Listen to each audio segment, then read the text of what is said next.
तो आदाब, नमस्कार, गुड इवनिंग, सत श्री अकाल। फिर एक बार आपका तमाम लोगों का स्वागत है स्टडी सफलता के इस एपिसोड पे। उम्मीद है पूरी फैमिली अच्छी होगी, अपना ख्याल रख रही होगी। पिछले 24 घंटे से सीमा को लेकर एक दूसरी चर्चा शुरू हो गई है, और ये चर्चा इसलिए शुरू हो गई है कि सीमा के मामले की जांच यूपी एटीएस को सौंप दिया गया। अब एटीएस को इस मामले की जांच सौंपने का मतलब क्या है? क्या सीमा जासूस है, सीमा गुनहगार है, या सीमा पे शक हो गया है, या सीमा के खिलाफ कोई सबूत मिला है? तो ये सारी चीजें, और एटीएस क्यों जांच कर रही है? नोएडा पुलिस शुरुआती जांच के बाद आगे की जांच क्यों नहीं की? क्या जानना चाहती है एटीएस, और क्या कुछ हुआ है अब तक के जांच इंट्रोगेशन में? जो कल भी सीमा से और सीमा के ससुर और सचिन से पूछताछ की गई थी, और आज भी हो रही है इन तीनों लोगों से पूछताछ। तो ये पूरी कहानी मैं आपके सामने रख रहा हूं। अपने स्टेट में अलग अलग पुलिसिंग व्यवस्था होती है। अगर मैं यूपी की खासतौर पे बात करूं, तो जो भी इस मामला अभी सीमा का चल रहा है, तो यूपी में एक तो पुलिस, डिस्ट्रिक्ट पुलिस, हर शहर के पुलिस, जैसे नोएडा की पुलिस, इनका एक अपना जो दायरा होता है, जो क्षेत्र होता है, ये उसके बाहर ही जा नहीं सकता किसी भी किसके जांच के लिए। इसके बाद होती है एटीएस, एक एसटीएफ है, जो ये दोनों यूपी में है। एटीएस का फुल फॉर्म होता है एंटी टेररिस्ट स्क्वाड। नाम से ही आपको पता चलता है कि ये टेररिस्ट से जुड़ी हुई चीज़ों को जांच करती है, एटीएस यानी एंटी टेररिस्ट स्क्वाड। दूसरी है एसटीएफ यानी स्पेशल टास्क फोर्स।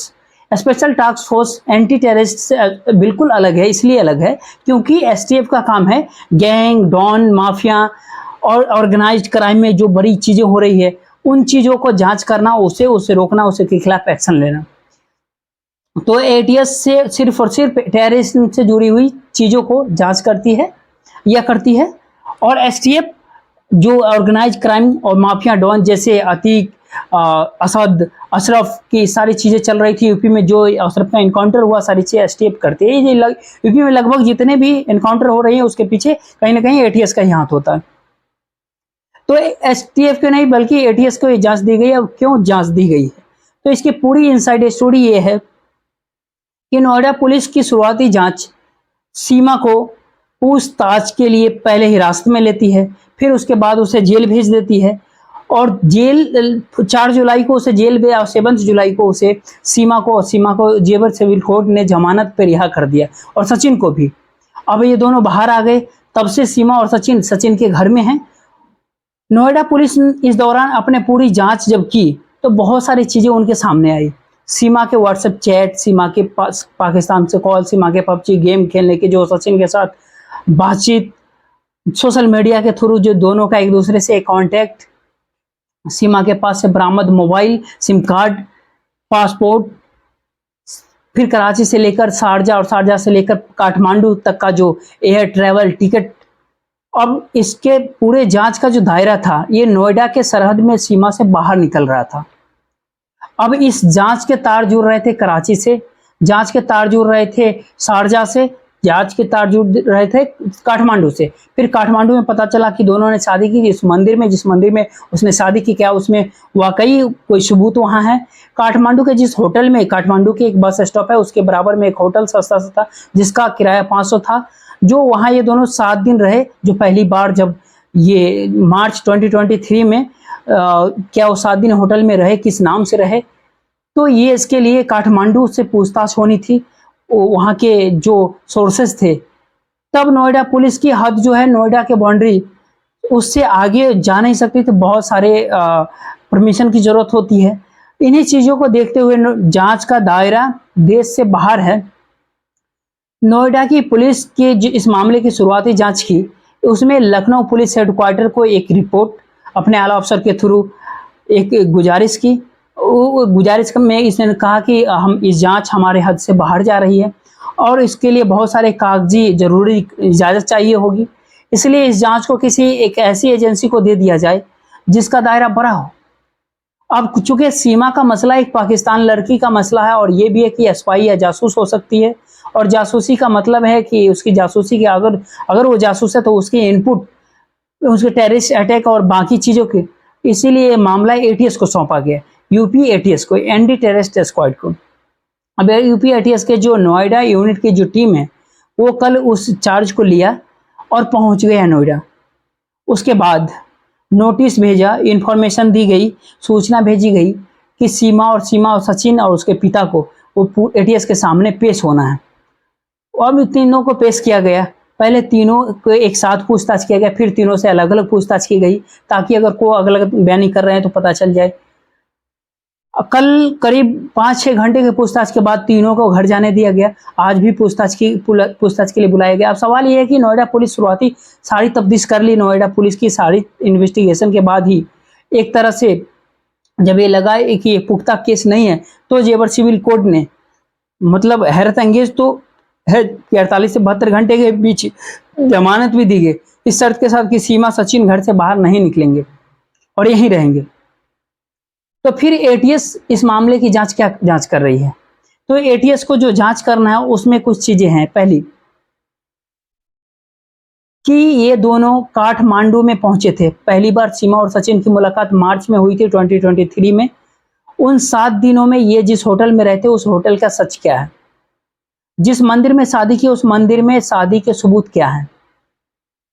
शारजा से वो काठमांडू पहुंचे और अंत में वो चारों बच्चों को लेकर पहली बार वो अकेले। इसके बाद पासपोर्ट और वीजा और इमिग्रेशन, इन सारी चीजों की तफ्तीश करना है। ये सारी तो चीजें हो गई कि वो बोल रहे झूठ, ये काठमांडू से ये सारी चीजें, बल्कि जो मेरे जो सोर्स है उसका शुरुआत में जो नोएडा पुलिस से जांच कर रही थी तभी अपने सोर्स के जरिए नेपाल से काठमांडू से उन्होंने ये सारी इंफॉर्मेशन मंगा ली थी कि वो किस होटल में रहे थे, किस मंदिर में शादी की थी। और वो लगभग वो लोग वैसा ही था जैसे सीमा और सचिन ने अपने बयान में कहा था, और उनके बयान मैच कर गए। लेकिन अब पुख्ता तौर पे एटीएस को ये काम सौंपा गया, वो अपनी फाइनल रिपोर्ट देगी। तो ये एटीएस ये सारी चीजें तफ्तीश कर रही है।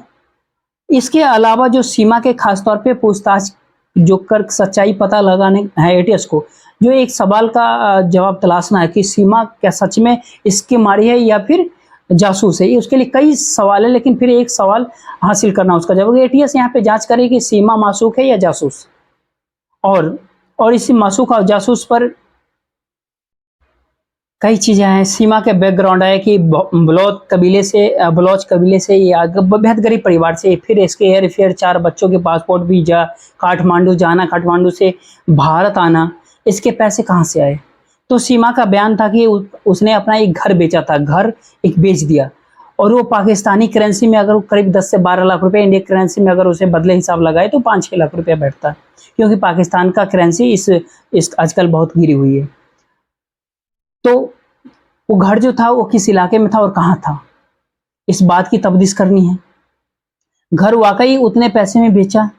फिर सीमा ने जो बताया कि जिस ट्रैवल एजेंट के थ्रू जो उसके पासपोर्ट टिकट बना, वो टिकट सीमा के पास, और पासपोर्ट, वो सारी चीजें, वीजा भी लगी, उसकी तफ्तीश। सीमा के पहली शादी और उसके शौहर की तफ्तीश, सीमा के अपने फैमिली की तफ्तीश, जन्म से लेकर कराची पहुंचने तक, क्या वो जो कह रही है वो सच है। सीमा के फैमिली के कौन कौन से लोग पाकिस्तान आर्मी में है या इंटेलिजेंस एजेंसी सर्विस में। जैसे सीमा का कहना है कि उसके भाई एक पाकिस्तानी आर्मी में, लेकिन वो बहुत छोटे ओहदे पे है। उसके एक दूर के चाचा है, वो भी पाकिस्तानी आर्मी में है। क्या सीमा के पाकिस्तानी आर्मी और पाकिस्तानी खुफिया एजेंसी ISI किसी एजेंसी के साथ किसी कोई रिश्ता नाता रहा, इसकी जांच। सीमा के जो मोबाइल है, जो पिछले खासतौर पे 2020 से, जिस शुरुआत से जब सचिन के साथ संपर्क में आई PUBG गेम खेलकर, तो उस मोबाइल जो बात हुई, जो व्हाट्सएप चैट हुए, उसमें क्या क्या ऐसी बातें थी। क्या सीमा के उस मोबाइल पे कौन कौन लोग आता और जाता था, वो लोग कौन थे, किस तरह के थे, आम लोग थे, रिश्तेदार थे, या कोई एजेंसी या कोई जासूसी से जुड़ी हुई थे। क्या सीमा का इकलौता हिंदुस्तान में PUBG गेम खेला तो सचिन से ही दोस्ती हुई, या इंडिया में और कोई दोस्त है इसी गेमिंग ऐप के थ्रू, या क्या पाकिस्तान में क्या सीमा के कोई और बॉयफ्रेंड रहे हैं, ऐसे दोस्त रहे हैं गेमिंग ऐप के थ्रू या सोशल मीडिया के थ्रू। इन चारों बच्चों का सच क्या है जो सीमा ने लेकर आई थी। बहुत सारे लोग सवाल उठाते हैं कि सीमा की उम्र और ये 4 बच्चे, क्या वाकई ये 4 बच्चे उसके अपने हैं, ये चारों। हालांकि इसके जो चारों बच्चे के जो अब तक जो सबूत आ रहे हैं वो 3-4 अलग फोरम पे हैं। पहला, सीमा हैदर के जो पुराने पति हैं, शौहर गुलाम हैदर, जो अभी इस वक्त सऊदी अरब में, वहां से वो सारे लगभग इंडिया मीडिया के साथ बात हर एक से कर चुका है, और वो हर एक से ये कहा है कि सीमा गायब है, वो लौट आई और हमारे चारों बच्चों के साथ लौट आए। तो गुलाम हैदर के हिसाब से उसके 4 बच्चे हैं, सीमा के हिसाब से भी 4 बच्चे हैं, इन दोनों का बयान मिलता है। दूसरा, जब सीमा वहां से गायब हुई मई के महीने में, जब वहां से निकली तो भारत आने के लिए, तो जिस जगह वो रहती थी कराची में, वो एक किराए के घर पे रहती थी। जब वो गुलाम हैदर का उससे कांटेक्ट नहीं हुआ, जब वो, क्योंकि वो निकल गई थी, तो गुलाम हैदर ने अपने पिता, शायद उनका नाम अमीन है, उनसे कहा कि आप जाकर के पता करो कि कराची में वो लड़की पता करो। तो वो पता किया, मकान मालिक ने बताया कि वो तो गांव कहकर गई हुई है। इसके बाद उन्होंने कहा कि पुलिस ने जाकर के रिपोर्ट लिखाओ, तो कराची के मलेर कैंट में जाकर के रिपोर्ट लिखाई। उस रिपोर्ट में भी ये कहा गया है कि सीमा गायब है और साथ में उसके 4 बच्चे हैं और चारों बच्चों भी गायब है। तो इस एफआईआर में भी 4 बच्चों का जिक्र हो रहा है। जो सीमा का मकान मालिक है उस घर का, उस मकान मालिक ने भी जो बात बताई है उसमें भी ये जिक्र है कि इसके 4 बच्चे थे।